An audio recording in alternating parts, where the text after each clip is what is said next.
Price the lord, hallelujah. ಪ್ರಿಯರೇ, ಪ್ರವಾದಿ ಯೆಶಾಯನ ಗ್ರಂಥ 38ನೇ ಅಧ್ಯಾಯ 5ನೇ ವಚನದಲ್ಲಿ ದೇವರ ವಾಕ್ಯ ಹೇಳ್ತದೆ, ನಿನ್ನ ಪ್ರಾರ್ಥನೆಯನ್ನ ನಾನು ಕೇಳಿದ್ದೇನೆ, ನಿನ್ನ ಕಣ್ಣೀರನ್ನ ನಾನು ನೋಡಿದ್ದೇನೆ ಎಂಬುದಾಗಿ.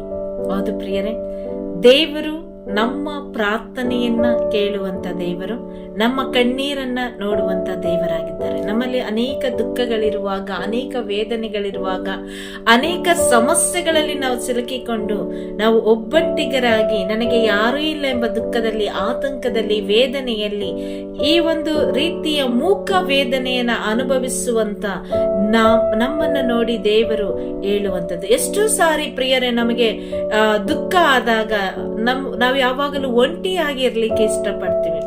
ನಾವು ಯಾವಾಗಲೂ ಈ ದುಃಖ, ಈ ವೇದನೆ ನಮ್ಮವರಿಂದಲೇ, ನಮ್ಮ ಪ್ರೀತಿ ಪಾತ್ರರಿಂದಲೇ, ನಮ್ಮ ಒಡ ಹುಟ್ಟಿದವರಿಂದಲೇ, ನಮ್ಮ ಜೊತೆಯಲ್ಲಿರುವವರಿಂದಲೇ, ಯಾರಿಂದಲಾದ್ರೂ ಆಗಿರ್ಬೋದು, ಆ ದುಃಖಗಳು ನಮಗೆ ತೀವ್ರವಾದಾಗ, ಅತಿ ಆದಾಗ ನಾವು ಎಲ್ಲರಿಂದ ದೂರ ಇರಲಿಕ್ಕೆ ಪ್ರಯತ್ನ ಪಡ್ತೀವಿ. ಎಲ್ಲರಿಂದ ನಾವು ದೂರ ಸರಿದು ಒಂಟಿಯಾಗಿ ಇರ್ಲಿಕ್ಕಾಗಿ ನಾವು ಆಸೆ ಪಡ್ತೀವಿ. ಆ ಒಂದು ಸಮಯದಲ್ಲಿ, ನಾವು ಒಂಟಿಯಾಗಿರುವಂತ ಸಮಯದಲ್ಲಿ ನಮಗೆ ಆ ಸಮಯದಲ್ಲಿ ನೆನಪಾಗುವಂತದ್ದೇ ದೇವರು.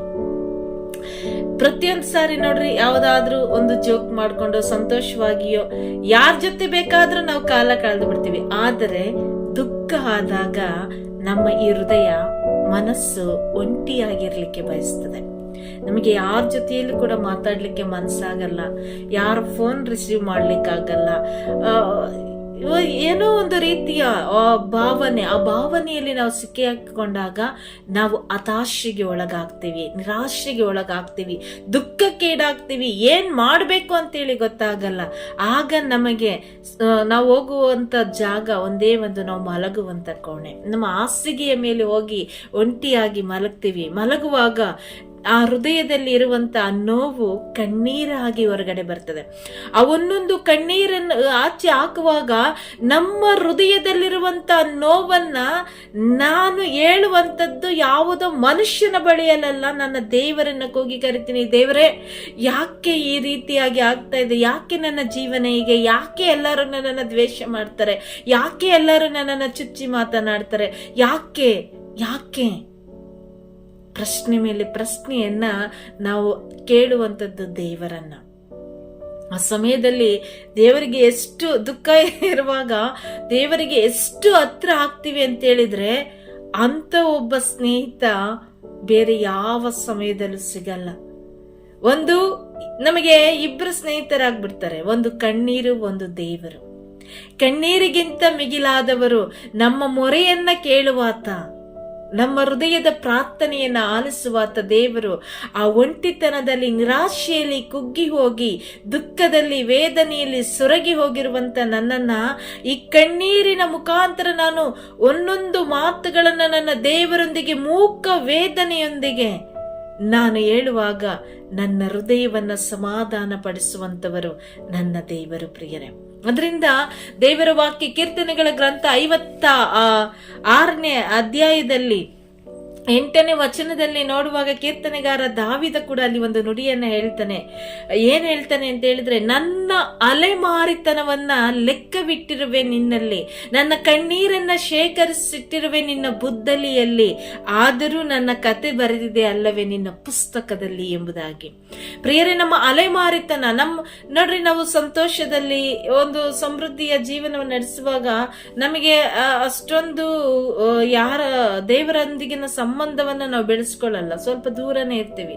ಯಾಕೆ ಅಂತ ಹೇಳಿದ್ರೆ, ಆಗ ಎಲ್ಲರೂ ನೆಂಟ್ರೆ ನಮ್ಮ ಹತ್ರ ಎಲ್ಲ ಇರುವಾಗ, ನಾವು ಚೆನ್ನಾಗಿರುವಾಗ, ಪ್ರತಿಯೊಂದರ ಸಮಯದಲ್ಲೂ ಕೂಡ, ಆ ಸಂತೋಷ ಸಮಯದಲ್ಲಿ ಎಲ್ಲರೂ ನನ್ನ ಹತ್ರ ಇರ್ತಾರೆ. ಆಗ ನನಗೆ ಆ ಒಂಟಿತನ ಕಾಡಲ್ಲ, ಆ ದುಃಖ ಅನ್ನುವಂಥದ್ದು ನನ್ನಲ್ಲಿ ಇರೋದಿಲ್ಲ. ಆದ್ರೆ ಯಾವಾಗ ನನ್ನವರೇ ನನ್ನನ್ನ ತಿರಸ್ಕರಿಸಿ ಚುಚ್ಚಿ ಮಾತಾಡಿ ನಮ್ಮನ್ನ ಅತಿಯಾದ ನೋವಿಗೆ ನೂಕಿ ಬಿಡ್ತಾರೋ, ಅವತ್ತು 1000 ಜನ ಇದ್ರೂ ಕೂಡ ನಮ್ಮ ಮನಸ್ಸು ಒಂಟಿಯಾಗಿ ಇರ್ಲಿಕ್ಕೆ ಬಯಸ್ತದೆ. ನಾವು ಒಂಟಿತನವನ್ನ ಹುಡುಕ್ತೀವಿ. ಯಾರಾದ್ರೂ ಆ ಸಮಯದಲ್ಲಿ ಮಾತಾಡ್ಲಿಕ್ಕೆ ಬಂದಾಗ ನೋಡ್ರಿ, ನನ್ನನ್ನು ಸ್ವಲ್ಪ ಹೊತ್ತು ಒಂಟಿಯಾಗಿರ್ಲಿಕ್ಕೆ ಬಿಟ್ಬಿಡ್ರಿ. ಈಗ ನನಗೆ ಮಾತಾಡೋ ಮನಸ್ಸಿಲ್ಲ, ನನಗೆ ಈಗ ಮಾತಾಡಬೇಕು ಅನಿಸ್ತಾ ಇಲ್ಲ, ದಯವಿಟ್ಟು ಎಲ್ಲರೂ ಇಲ್ಲಿಂದ ಹೋಗ್ಬಿಡ್ರಿ ಅಲ್ವಾ. ಒಂದು ಕೋಪದಲ್ಲಿ ಹೇಳ್ಬಿಡ್ತೀವಿ, ಎಲ್ಲರನ್ನ ಆಚೆ ಕಳಿಸ್ತೀವಿ. ಯಾಕೆ ಅಂತ ಹೇಳಿದ್ರೆ ಆ ಸಮಯದಲ್ಲಿ ನಮ್ಮ ಮನಸ್ಸು ಕುಗ್ಗಿ ಹೋಗಿರ್ತದೆ.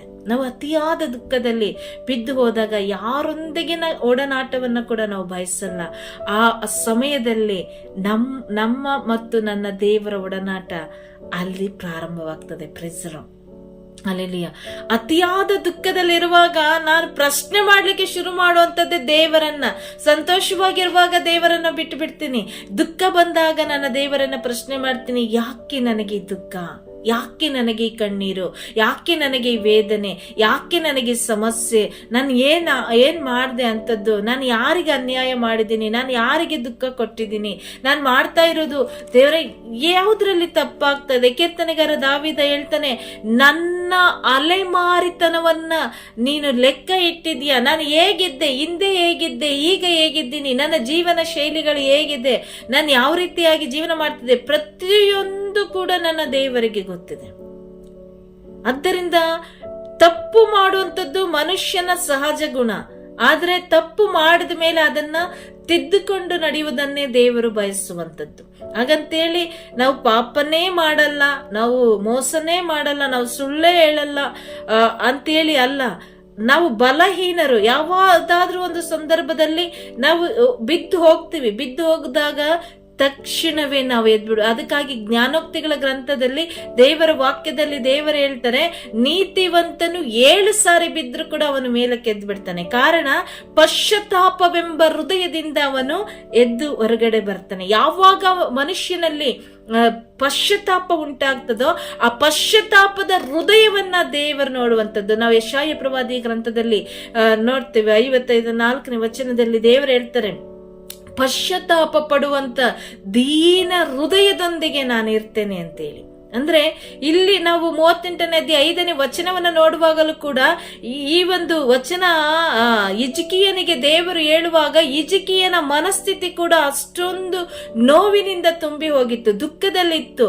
ಯಾವಾಗ ಅವನು ದೇವರಿಗೆ, ಹಿಜ್ಕೀಯನು ಅರಸನಾಗಿದ್ದಾಗ ದೇವರಿಗೆ ವಿಧೇಯನಾಗಿ ನಡೆದಷ್ಟು ದಿನಗಳು ಅವನಿಗೆ ಯಾವುದೇ ರೀತಿ ಇರಲಿಲ್ಲ.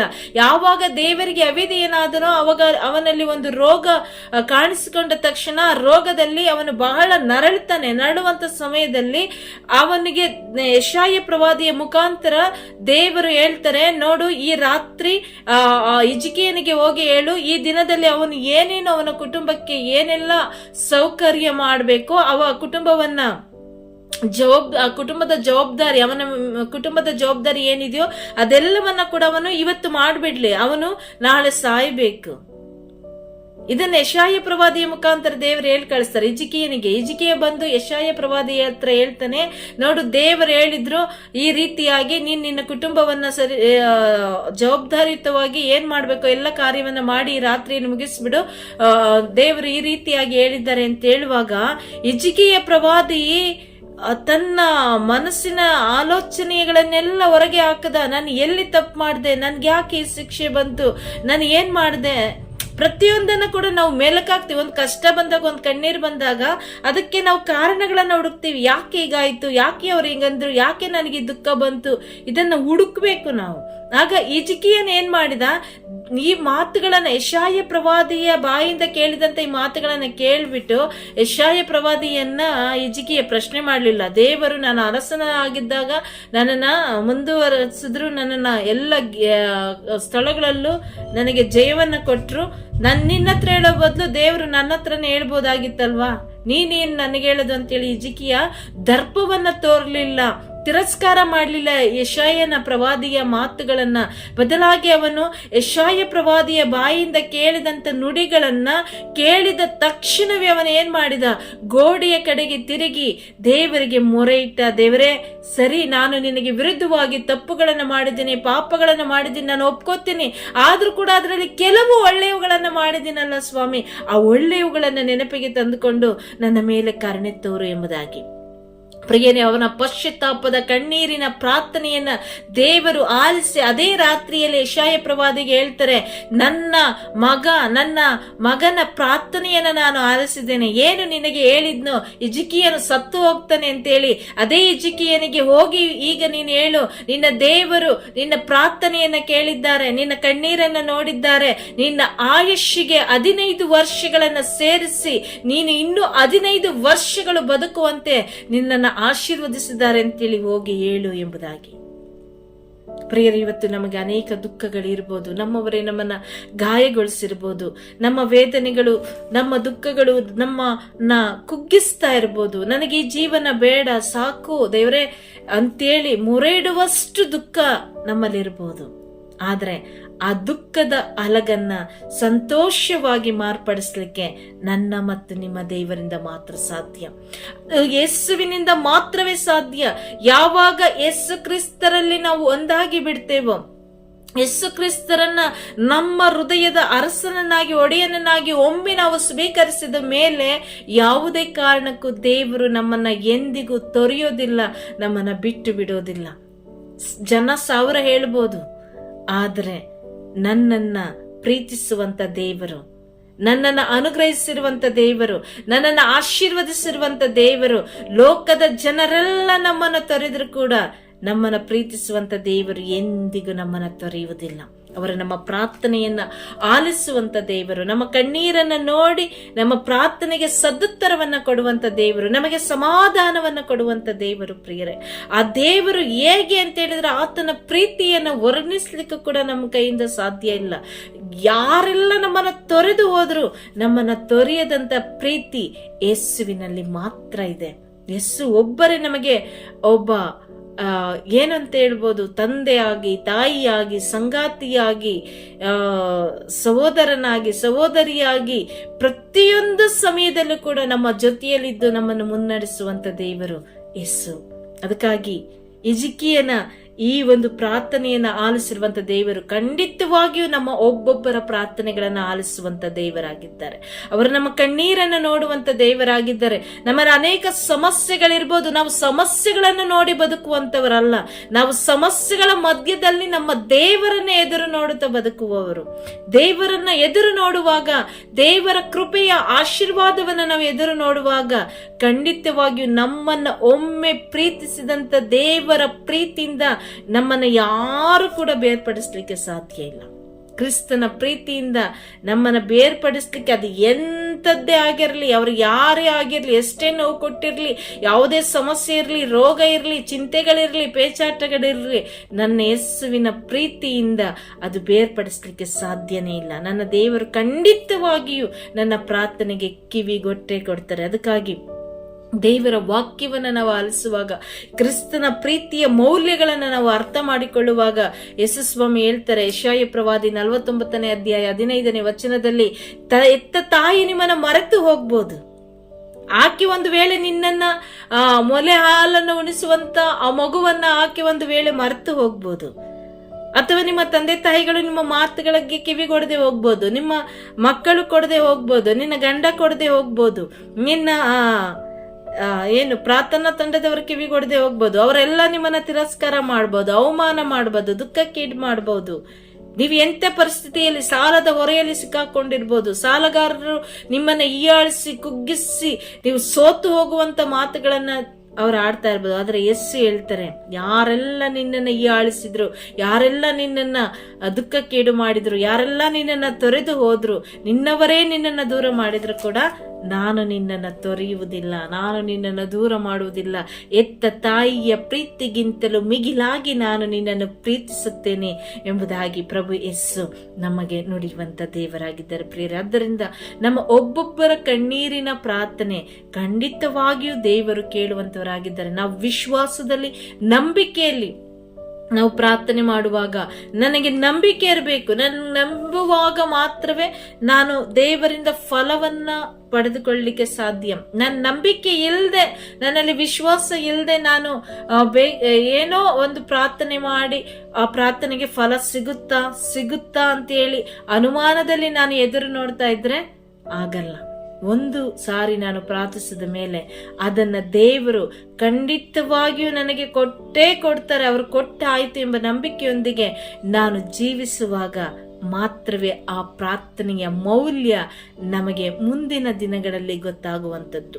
ಹಿಜ್ಕೀಯನ ಜೀವನದ ಈ ಒಂದು ಘಟನೆಯನ್ನು ನೋಡುವಾಗ, ಹಿಜ್ಕೀಯ ನಾನು ಸತ್ತು ಹೋಗ್ಬಿಟ್ರೆ ಗೊತ್ತಿಲ್ಲ ಅವನ ಕುಟುಂಬ ಹೇಗಿತ್ತು, ಅವನ ಕುಟುಂಬದಲ್ಲಿ ಎಲ್ಲ ಪುಟ್ಟ ಮಕ್ಕಳು, ಗೊತ್ತಿಲ್ಲ ಅವರ ಪರಿವಾರ ಹೇಗಿತ್ತು ಅಂತೇಳಿ. ಆದರೆ ಹಿಜ್ಕೀಯನು ಎಲ್ಲವನ್ನ ನೆನೆಸಿ ಅವನ ಪರಿಸ್ಥಿತಿ, ಅವನ ಕುಟುಂಬದ ಪರಿಸ್ಥಿತಿ, ಅವನಿರುವಂತ ಅವಸ್ಥೆ ಪ್ರತಿಯೊಂದನ್ನ ನೆನೆಸಿ ದೇವರೊಂದಿಗೆ ಪಶ್ಚಾತ್ತಾಪದ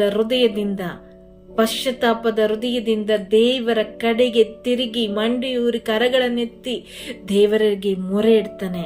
ದೇವರು ಹಿಜ್ಕೀಯನ ಮೊರೆಯನ್ನ ಆಲಿಸಿದ್ರು, ಅವನ ಕಣ್ಣೀರನ್ನು ನೋಡಿದ್ರು. ಯೆಶಾಯ ಪ್ರವಾದಿಗೆ ಹೇಳ್ತಾರೆ, ಹೋಗಿ ಹೇಳು, ಆತನ ಪ್ರಾರ್ಥನೆಯನ್ನು ನಾನು ಕೇಳಿದ್ದೇನೆ, ಅವನ ಕಣ್ಣೀರನ್ನು ನಾನು ನೋಡಿದ್ದೇನೆ, ಅವನ ಆಯುಷ್ಗೆ 15 ವರ್ಷಗಳ ಆಯುಷ್ಯನ್ನ ನಾನು ಅನುಗ್ರಹಿಸಿಕೊಡ್ತೇನೆ ಎಂಬುದಾಗಿ.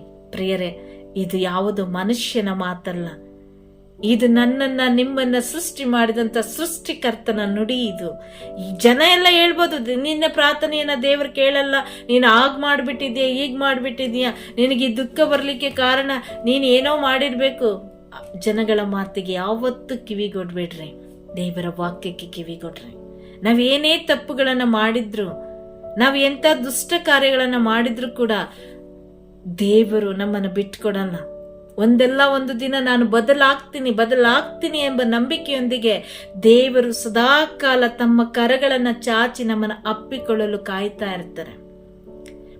ಅದಕ್ಕೆ ಜ್ಞಾನೋಕ್ತಿಗಳ ಗ್ರಂಥದಲ್ಲಿ ದೇವರ ವಾಕ್ಯ ಹೇಳ್ತದೆ, ನೀತಿವಂತನು 7 ಸಾರಿ ಬಿದ್ದರೂ ಎದ್ದು ಬಿಡ್ತಾನಂತೆ. ಅಂದ್ರೆ ನೀತಿವಂತನೇ ಅಂದ್ರೆ ದೇವರೊಂದಿಗೆ ಇರುವಂತ ವ್ಯಕ್ತಿ, ದೇವರೊಂದಿಗೆ ಸಂಬಂಧವನ್ನ ಬೆಳೆಸಿಕೊಂಡಿರುವಂತ ವ್ಯಕ್ತಿಗಳೇ ದಿನಕ್ಕೆ 7 ಸಾರಿ ಪಾಪ ಮಾಡಿ ಬಿದ್ರು ಕೂಡ ಮತ್ತೆ ಅವರು ಎದ್ದೇಳ್ತಾರೆ ಅಂತ ಹೇಳಿದ್ರೆ, ಮತ್ತೆ ನನಗೂ ನಿನಗೂ ದೇವರು ಬಿಟ್ಟು ಬಿಡ್ತಾರ? ದೇವರು ಬಂದದ್ದೇ ಪಾಪಿಗಳನ್ನ ಹುಡುಕಿ ಅವರನ್ನ ರಕ್ಷಣೆ ಮಾಡ್ಲಿಕ್ಕಾಗಿ, ಅವರ ಪ್ರಾರ್ಥನೆಯನ್ನು ಆಲಿಸ್ಲಿಕ್ಕಾಗಿ, ಅವರ ಕಣ್ಣೀರನ್ನು ಒರೆಸ್ಲಿಕ್ಕಾಗಿ ದೇವರು ಬಂದಿದ್ದ. ಅದಕ್ಕಾಗಿ ಯೇಸು ಸ್ವಾಮಿ ಕೂಡ ಹೇಳ್ತಾರೆ, ನಾನು ಹುಡುಕಿ ಬಂದದ್ದು ಧರ್ಮಿಷ್ಠರನ್ನ ಹುಡುಕಿ ಅಲ್ಲ, ಅವರನ್ನ ಕರೀಲಿಕ್ಕೆ ನಾನು ಬಂದಿಲ್ಲ, ಪಾಪಿಷ್ಠರನ್ನ ಕರೀಲಿಕ್ಕೆ ಬಂದೆನು. ನಾನು ನಿಮಗಾಗಿ ಬಂದಿದ್ದೇನೆ, ನಿಮ್ಮನ್ನ ರಕ್ಷಣೆ ಮಾಡಲು ಬಂದಿದ್ದೇನೆ, ನಿಮ್ಮ ಕಣ್ಣೀರನ್ನು ಒರೆಸಲು ಬಂದಿದ್ದೇನೆ, ನಿಮ್ಮ ದುಃಖವನ್ನು ನೀಗಿಸಲು ಬಂದಿದ್ದೇನೆ ಅಂತೇಳಿ ನಾನು ಪಾಪಿಷ್ಠರನ್ನ ಕರೀಲಿಕ್ಕಾಗಿ ಬಂದಿದ್ದೇನೆ ಅಂತ ಹೇಳಿದ್ರು ಯೇಸು ಸ್ವಾಮಿ. ಇವತ್ತು ನನ್ನನ್ನ ನಿಮ್ಮನ್ನ ಹುಡುಕಿ ಬಂದಿರುವಂತ ದೇವರು ನಮ್ಮ ಪ್ರಾರ್ಥನೆಯನ್ನ ತಿರಸ್ಕರಿಸಲ್ಲ. ನಮ್ಮ ಪ್ರಾರ್ಥನೆ ಯಾವಾಗಲೂ ನಮ್ಮ ಪ್ರಾರ್ಥನೆಯನ್ನ ಕೇಳುವಂತ ದೇವರು. ಅವರು ಒಳ್ಳೆಯ ದೇವರು, ಅವರು ಒಳ್ಳೆಯದನ್ನೇ ಮಾಡುವಂತ ದೇವರು, ಅವರು ನೀತಿವಂತ ದೇವರು, ಅವರು ಆಡಿದ ಮಾತನ್ನ ತಪ್ಪದಂತ ದೇವರು. ಪ್ರಿಯರೇ, ನಾವು ಮಾಡಿರುವಂತ ಎಲ್ಲ ಕೃತ್ಯಗಳನ್ನ, ಎಲ್ಲ ಪಾಪಗಳನ್ನ ಕ್ಷಮಿಸಿ ನೀನು ನನಗೆ ಬೇಕು ಎಂಬುದಾಗಿ ಅಪ್ಪಿಕೊಳ್ಳುವಂತ ದೇವರು. ಯೆಶಾಯ ಪ್ರವಾದಿ ಗ್ರಂಥದಲ್ಲಿ ನಾವು ನೋಡ್ತೇವೆ, ಹೇಳ್ತಾರೆ ದೇವರು 57ನೇ ಅಧ್ಯಾಯದಲ್ಲಿ, ಒಬ್ಬನು ಪಶ್ಚಾತ್ತಾಪದ ಹೃದಯದೊಂದಿಗೆ, ದೀನ ಹೃದಯದೊಂದಿಗೆ ಅವನು ನನ್ನ ಕಡೆಗೆ ತಿರುಗಿಕೊಂಡ್ರೆ ಅವನನ್ನ ನನ್ನಿಂದ ದೂರ ಮಾಡ್ಲಿಕ್ಕೆ ಸಾಧ್ಯನೇ ಇಲ್ಲ. ನಾನು ಅವನನ್ನ ನನ್ನ ಸನ್ನಿಧಿಯಿಂದ ತಳ್ಳಿ ಬಿಡಲ್ಲ.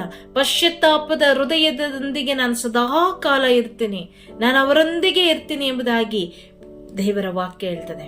ಅಂದ್ರೆ ನಾವು ಮಾಡಿದಂತ ತಪ್ಪುಗಳನ್ನು ಒಪ್ಪಿಕೊಂಡು ದೇವರೊಂದಿಗೆ ಆ ಸಂಬಂಧವನ್ನ ನಾವು ಗಟ್ಟಿ ಮಾಡಿಕೊಳ್ಳುವಾಗ ಬೇರೊಬ್ಬರ ಮಾತು ನಮಗೆ ಬೇಕಾಗಿಲ್ಲ, ಯಾರ ಮಾತಿಗೂ ನಾವು ಕಿವಿಗೊಡ್ಬೇಕಾಗಿಲ್ಲ.